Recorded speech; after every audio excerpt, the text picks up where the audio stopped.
Robert Costello was legal advisor to former Trump attorney Michael Cohen, who made the payment to Stormy Daniels. He joins us tonight. Mr. Costello, thank you so much for coming on. So we as noted, we can't know whether there'll be an indictment or what's in it. But from the leaks that you have read in, say, the New York Times, how do you assess this case?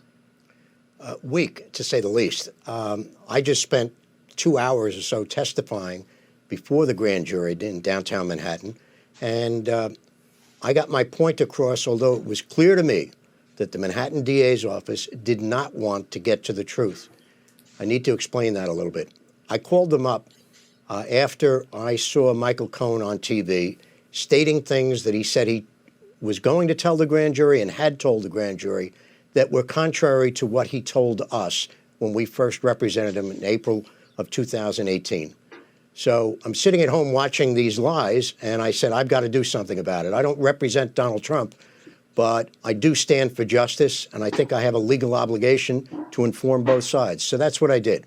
I had a ton of documents that I had prepared back in 2019 for the Department of Justice. The U.S. Attorney's Office called me up and said, Mr. Costello, we would like to talk to you about your representation of Michael Cohen.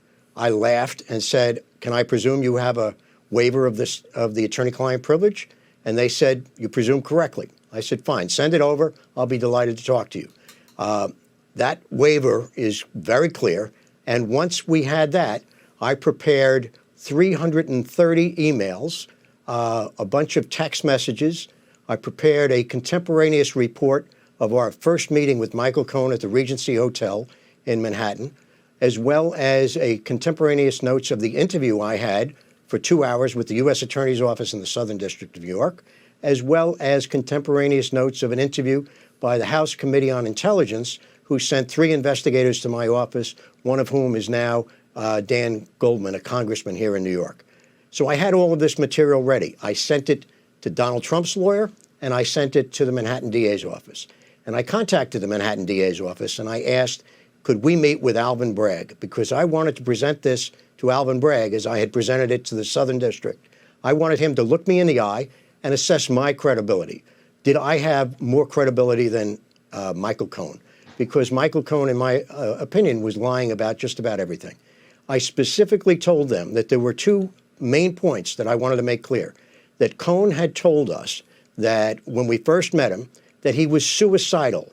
Why is that important? Because when you're suicidal, thinking that that's the only way out of your legal mess, and you're presented with the following options, that you can cooperate against Donald Trump and provide information that would get you a get-out-of-jail-free card, and you respond to us, I do not have any information on Donald Trump.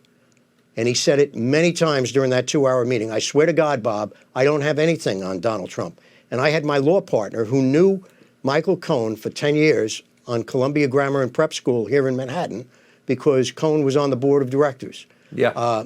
And when I heard him say that he was suicidal the weekend before standing on the roof of the Regency Hotel, I didn't know whether he was a drama queen or telling the truth. So I looked at my partner and he shook his head and nodded, I think he's telling the truth. And later on, we got that corroborated by the Reverend Jerry Falwell and his wife, who had dinner with Michael Cohen, who told him the same thing. Why is that important? Because when you're willing to give up your life in order to avoid these legal troubles, when they're insurmountable to you, and you're offered a way out, you say, all you have to do is cooperate on Donald Trump. Do you have anything on Donald Trump? And he says no repeatedly. I swear to God, Bob, I don't have anything. Then you know that you've got a guy who probably doesn't have anything. It's certainly easier to give up information on Donald Trump than it is to kill yourself. On top of that, while he's making these speeches during 2-hour period, he's marching up and down on the other side of the conference table like a tiger in the zoo, back and forth, back and forth, back and forth. He looked like he hadn't slept in 5 days. He looked like somebody who was suicidal. And every once in a while, he would stop and point at us. And when I say once in a while, he did this at least 20 times and said, guys, I want you to know, I will do whatever the F I have to do. I will never spend 1 day in jail. Now, what he's saying is I'll lie, cheat, steal, shoot somebody. I will not spend a day in jail. Do you think a guy whose mentality is that is going to not admit that he has information on Donald Trump? But having said that, The DA's office didn't ask me questions to bring that up. And I brought it up anyway. I ignored their questions and simply gave them the information. I'm hearing rap in my ear, left and right. I'll continue if you want, but well, let me just ask you one final question, if it's okay, Mr. Costello. Sure. If you were the DA, if you were a prosecutor and you were trying to be fair and honest and serve the law rather than a political agenda, you'd want to know that, wouldn't you? Absolutely. And I told them and told the grand jury today, I was deputy chief of the criminal division of the U.S. Attorneys for the Southern District. I said I wouldn't touch a witness like Michael Cohen for any amount of money. You simply cannot rely upon this guy. And tonight, he was on another station denying that he waived the attorney-client privilege.